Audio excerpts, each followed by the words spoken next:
अस्सलाम वालेकुम फ्रेंड्स। आज की क्लास में हम लोग एक इशू डिस्कस करने वाले हैं। अक्सर ना ऐसा होता है कि हम लोग कमीज़ सिलाई तो कर लेते हैं, मगर उसकी ये जो साइडें होती है ना, साइडों से बन जाती हैं नोकें, और ये जो नोकें होती हैं ना, ये हमें बहुत ज़्यादा परेशान करती है। मतलब हम ऐसे शेप कमीज़ की सिलाई करते आते हैं ना, वो यहाँ से यूँ सिलाई होकर ऐसे चली जाती है और वो इतनी बुरी लगती है, मतलब ऐसे लगता है कि कपड़ा लटका हुआ है, कुछ अजीब सा बना हुआ है। तो आज उस मसले का हल मैं आप लोग के साथ शेयर करूँगी इस वीडियो में। होप्स हो कि आपको समझ आएगा। अगर नहीं समझ आए तो आप लोग क्या कर सकते हैं वो आप लोगों को ऑलरेडी पता है, लाइक कमेंट भी कर सकते हैं, और उसके अलावा आप जो भी मसला हो पूछ सकते हैं। मेरी तरफ से किसी को कोई इनकार नहीं है। अच्छा, अब जैसे हम लोगों का कमीज़ का निशान होता है, सेम वैसे ही मैंने यहाँ पर कटिंग की।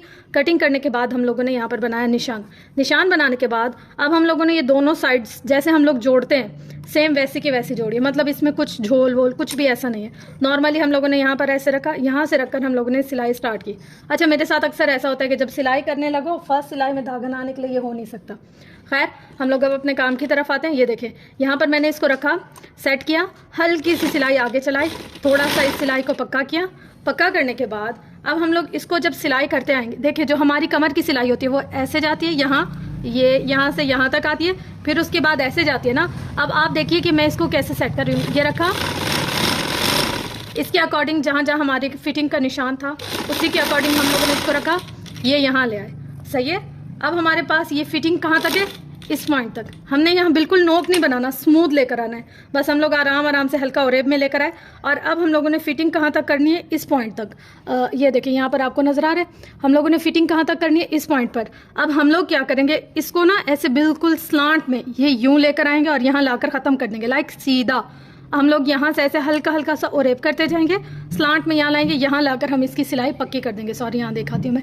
यहाँ लाकर हम इसकी सिलाई को पक्का कर देंगे। जैसे अब ये है, इसको हम लोगों ने दोबारा से मिलाया, और ये देखो, ये हम लाए, यहाँ लाकर हमने इसकी सिलाई को पक्का कर दिया। अब हम लोग यहाँ पर चाहें तो 2 सिलाइयाँ लगाएं, जैसे अगर किसी को फिटिंग का मसला आता है तो एक सिलाई वो खोल सकते हैं, और अगर आप चाहें तो ये एक सिलाई ही करें और आप इसको फिर पक्का कर लें। दोनों सूरतों में आपकी अपनी मर्जी है, ठीक है। अब जब मैंने एक साइड पर ऐसे सिलाई कर लिया है तो सेम मैं दूसरी साइड पर भी ऐसे ही सिलाई करूँगी।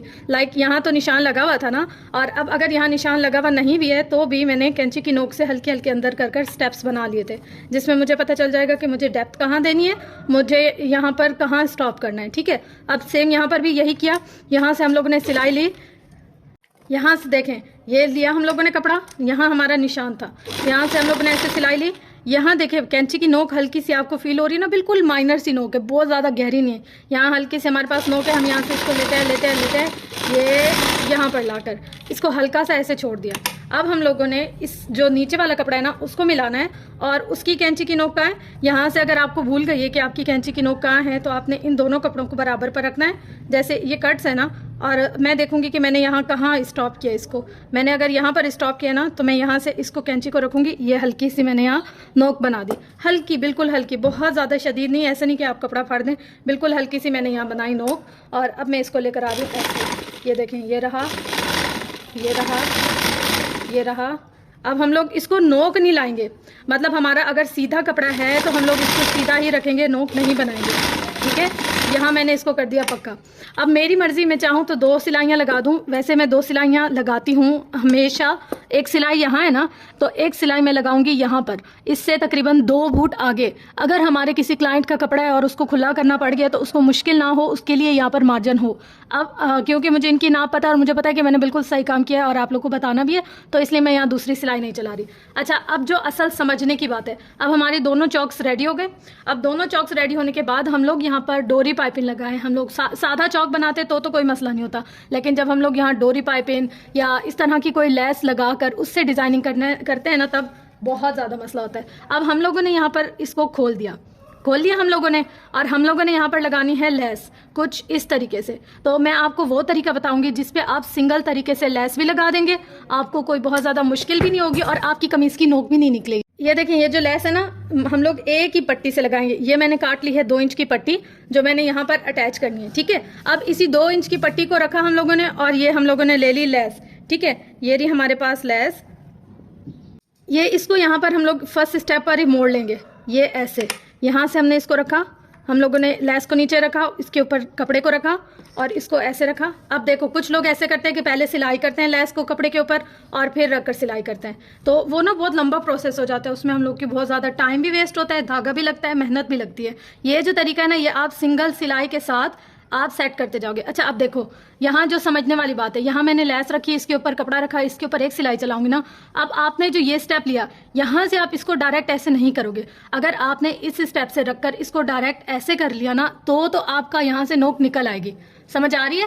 नहीं आ रही तो मैं एक दफ़ा फिर से बता देती हूँ। देखिए मैंने इसको करीब कर लिया ताकि आपको फोकस रहे। यहाँ पर हम लोगों ने नीचे खोल लिया चौक, उसके ऊपर लेस रखी, फिर उसके ऊपर जो हम लोगों ने 2 इंच की पट्टी रखनी थी वो रखी। उसके बाद हम लोग यहाँ स्टार्टिंग से इस लेस को इधर नहीं लेकर जाएंगे, इस लेस को इधर नहीं लेकर जाएंगे। स्टार्टिंग से यहाँ तकरीबन 4 उंगली तक तो हम लोग बिल्कुल सीधा ही लेकर आएंगे। 4 उंगली तक कितना लाना है? बिल्कुल सीधा।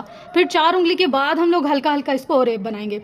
ये देखिए, ये रखा, ये लेस रखी और इसको ऐसे किया, ये ऐसे लाए, ये देखें। अब मैंने इस पर डोरी पाइपिंग ही चलानी है, ये लाए, ये देखें। हालांकि मेरा यहाँ से कपड़ा ज़्यादा दिख रहा है पर मैं इसको नहीं छेड़ूंगी। जब अगर मैंने यहाँ पर इसको छेड़ दिया तो समझो मेरी कमीज़ की नोक बन गई, फिर तो आपको बहुत परेशानी होगी। अब देखो जब हम लोगों का यहाँ तक 4 उंगली तक बिल्कुल सीधा रहे ना, अब 4 उंगली के बाद हम लोगों ने हल्का हल्का ओरेब करते जाना है। ये देखें, यहाँ लाए। अब हम इसको हल्का हल्का सा ना ओरेब करते जाएंगे। क्या करेंगे? हल्का हल्का सा ओरेब करेंगे। ये रखा हमने और इसको हल्का सा ओरेब कर दिया ऐसे। अब हम लोगों ने यहाँ पर भी सेम यही करना है। इसको रखा, यहाँ से फोल्डिंग की। देखिए मैं सिंगल सिलाई के साथ लगा रही हूँ, मैं कोई इसमें डबल सिलाई नहीं लगा रही, मैं कोई कपड़े पर अटैच नहीं करी, बिल्कुल सिंपल सादा से हम लोगों ने हल्के हाथ से रखना है। ऊपर की लेस को भी हल्के हाथ से रखना है, नीचे के ऊपर के कपड़े को भी हल्के हाथ से रखना है। ठीक है, अब हम लोगों ने यहाँ पे हल्का हल्का ओरेब किया। अब देखें, अब कपड़ा नीचे है, कम है, और ऊपर की जो 2 इंच की पट्टी है वो ज़्यादा है, वो इस तरफ ज़्यादा है। हल्का हल्का हम लोग इसको लेकर आएंगे ऐसे ओरेब में। यहाँ से हम लोग लाए इसको, ये यहाँ तक हम लोग पूरा ले आए, आपकी मर्जी, छोटा ले आए आपकी मर्जी। अगर तो यहाँ पर लेस थोड़ी चौड़ी होती ना तो मैं इसको यहाँ कट कर देती और फिनिश कर देती, पर ये चौड़ी लेस नहीं है तो मैं इसको सिंगल फोल्डिंग के साथ ही लगाऊंगी। ये देखें, ये हम लोगों ने किया और इसको यहाँ पर मैंने कट कर दिया। ठीक है, कट करने के बाद अब मैं आपको बताती हूँ कि मैंने कैसे लगाया। ये देखें, ये यहाँ से हम लोगों ने लिया और यहाँ नीचे आकर ना ये थोड़ा, ये देखें, ये पूरा स्लांट आ रहा है हमारे पास, और ये जो झोल आ रहे हैं ना ये नीचे के कपड़े में आ रहे हैं। जब हम इसको फोल्ड करेंगे इस तरफ तो कोई झोल नहीं आएंगे, तो हमारा ये जो कपड़ा है ना ये बिल्कुल सीधा रहेगा, सेट रहेगा, तब हमें ये परेशान नहीं करेगा। इसलिए आपको इसके लिए परेशान होने की ज़रूरत नहीं है। लेकिन इस तरीके से जब आप लेस लगाएंगे तो आपकी कमीज़ पे बिल्कुल भी झोल नहीं पड़ेगा। अगर आप उस तरीके से लेस लगाएंगे ना, जैसे यहाँ से लगाया और आपने ऐसे साथ में ओरेब कर सिलना शुरू कर दिया, तो आपकी कमीज़ में बहुत ज़्यादा झोल पड़ेगा। अब हम लोग इस पॉइंट पर आए, यहाँ पर आकर हम लोगों ने जो काट लिया था ना उसको हम लोगों ने अब यूँ फोल्ड करना है। जैसे वी की नोक बनाते हैं ना, यहाँ पर हम लोगों ने ऐसे वी की नोक बना दी है सेम। अब यहाँ पर हम लोग फिर से इसको स्टार्ट करेंगे। अब हम लोग यहाँ से इसको ऐसे ही सिंगल धागे के साथ सिलाई करते जाएंगे, फोल्डिंग करेंगे और सिलाई धागे के साथ सिंगल करेंगे। ये रखा हम लोगों ने, ना लेस को खींचना है ना ऊपर वाले ये जो पट्टी है इसको खींचना है, बिल्कुल हल्के हाथ से इसको रखना है। और दामन में ना बहुत ज़्यादा मसला होता है झोल आने का, चुनट आने का, और भी ज़्यादा एहतियात करनी होती है, हाथ को भी नरम रखना होता है।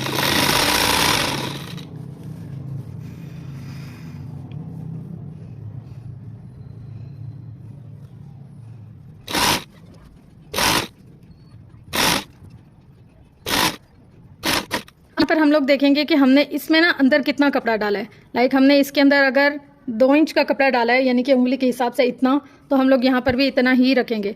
यहाँ रखा और हम लोगों ने इसको ऐसे करके, अभी चाहे तो पूरा सिलाई कर लें, चाहे तो इसको छोड़ दें। ये रखा, देखिए यहाँ पर हम लोगों ने धागा कट कर लिया। धागा कट करने के बाद हम लोग इसकी फोल्डिंग वैसे ही बनाएंगे जैसे हम लोगों ने 2 इंच का निशान लगा लिया कि हमारे पास 2 इंच का नीचे कपड़ा आना चाहिए मार्जिन में।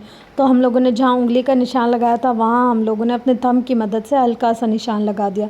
अगर आप चौक की मदद से लगाएं तो वो ज़्यादा बेस्ट है। जो चीज़ आपको आसान लगती है ना, आप उस तरीके से काम करें। अगर आपको चौक ज़्यादा बेस्ट लगता है तो आप चौक से रख कर लगाएं। यहाँ पर देखिए जैसे जैसे हमारा ऊपर ओरेब ज़्यादा होता जा रहा था ना, यहाँ पर भी जैसे हम पलट कर जो सिलाई लगा रहे हैं हमारा ऊपर की तरफ ओरेब ज़्यादा होता जा रहा है। सेम दूसरी साइड वाला भी हम लोगों ने इसी पैटर्न से रखा है, यानी कि 4 उंगली का गैप दिया है। 4 उंगली का गैप देने के बाद हम लोगों ने नीचे इसका फासला बराबर करते गए जितना कि हमारा फ्रंट साइड पर था। फिर उसी के हिसाब से हम लोगों ने देख लिया कि फ्रंट साइड पर हम लोगों ने दामन ऊपर की तरफ कितना फ़ोल्ड किया है। जितना हम लोगों ने ऊपर की तरफ फ्रंट साइड का फ़ोल्ड किया है उतना ही हम नीचे बैक साइड के भी नीचे की तरफ फ़ोल्ड करेंगे।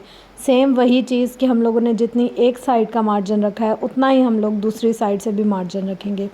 कि हमारा स्टार्टिंग में अगर 2 फिंगर टिप के हिसाब से है तो यहाँ पर भी हम लोग 2 फिंगर टिप के हिसाब से ही रखेंगे।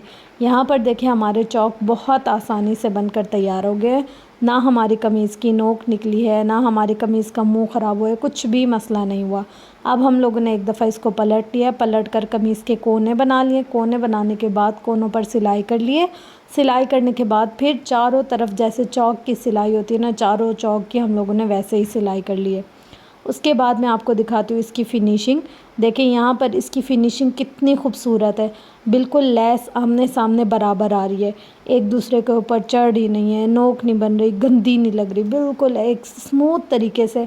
ऐसे लग ही नहीं रहा कि कट कर कर सिलाई की हुई है लेस। ऐसे लग रहा है जैसे एक ही साथ हम लोगों ने रख कर और उसकी शेप दे दी है। इसकी निस्बत मैं आपको दूसरी दिखाती हूँ, यानी कि जो मेरे पास नाप के लिए आई थी ना कमीज़, उसके ऊपर देखिए कैसे लेस लगी हुई है। और आप इसके अभी देखिएगा मुंह कैसे निकल रहा है नोक की तरह।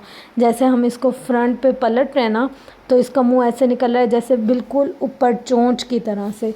तो ये हमारी लेस चोंच की तरह से बाहर नहीं निकलनी चाहिए, ये ऐसे निकलनी चाहिए, ऐसे लगनी चाहिए जैसे एक दूसरे के अंदर से लेस निकली हुई हो। और अगर आपको फिर भी थोड़ा सा ऐसे परेशान करे या थोड़ा सा आपको सही नहीं लग रहा, आप इसके ऊपर हल्की सी सिलाई कर दें। लेकिन अमूमन ऐसे है कि चौक हमारे फटते नहीं हैं। ये वाली बिल्कुल परफेक्ट मेज़रमेंट है और बिल्कुल परफेक्ट मेथड है हमारे जो पट्टी लगाते हैं ना हम, पलटावा पट्टी, उसको लगाने का। यहाँ पर देखें अब मैं दूसरा वाला चौक भी बिल्कुल इसी तरीके से बनाऊँगी। नीचे वाली पट्टी को नीचे रख कर ऊपर वाली को उसके ऊपर सिलाई कर देंगे। जब हम इस तरीके से सिलाई करेंगे ना तो हमारे चौक खिंचाव से भी नहीं फटेंगे। इसके कोनों का ख़याल रखिएगा, एक सिलाई जहाँ चलाएं दूसरी सिलाई बिल्कुल उसके ऊपर चलानी चाहिए। ऐसा नहीं कि आपने एक सिलाई चलाई है एक कोने में, दूसरी सिलाई जा रही है दूसरी साइड पर, तो हमारी कमीज़ की फ़िनिशिंग इससे बहुत ज़्यादा ख़राब हो जाती है। अब यहाँ पर देखिए एक ही सिलाई के साथ मैंने पूरा दामन बना लिया। दामन बनाने के बाद जितने भी एक्स्ट्रा धागे हैं उनको हम लोग कर लेंगे कट। कट करने के बाद अब मैं आपको दिखाती हूँ कि हमारी कमीज़ की जो फ़ाइनल लुक है ना वो कैसे लगेगी। सबसे पहले आप कॉर्नर देख लें, कॉर्नर कितने नीट बने हैं। आप भी जब भी घर में सिलाई करें तो आपके कॉर्नर बिल्कुल इसी तरीके से ही नीट और अच्छे होने चाहिए। उसके अलावा अंदर के चौक देख लें आप, चौक कैसे बने। अब आप कमीज़ की फ़ाइनल लुक देख लें, देखिए बिल्कुल सीधी आ रही है ये कमीज़। इसके अंदर एक्स्ट्रा कोई नोक नहीं निकल रही, कोई भी मसला नहीं हो रहा इसका अंदर से। बिल्कुल जैसे स्मूथ होता है ना वैसे के वैसे स्मूथ शेप के हिसाब से आ रही है। कुछ ख़वातीन ऐसी होती है जिनके हिप ज़्यादा होते हैं तो उनकी मेज़रमेंट थोड़े अलग तरीके से होती है और उनके चौक वगैरह जो होते हैं ना वो फिर उनकी शेप के हिसाब से बनाए जाते हैं। लेकिन ये वाली जो है ना ये इस तरीके से बनती है, देखिए बिल्कुल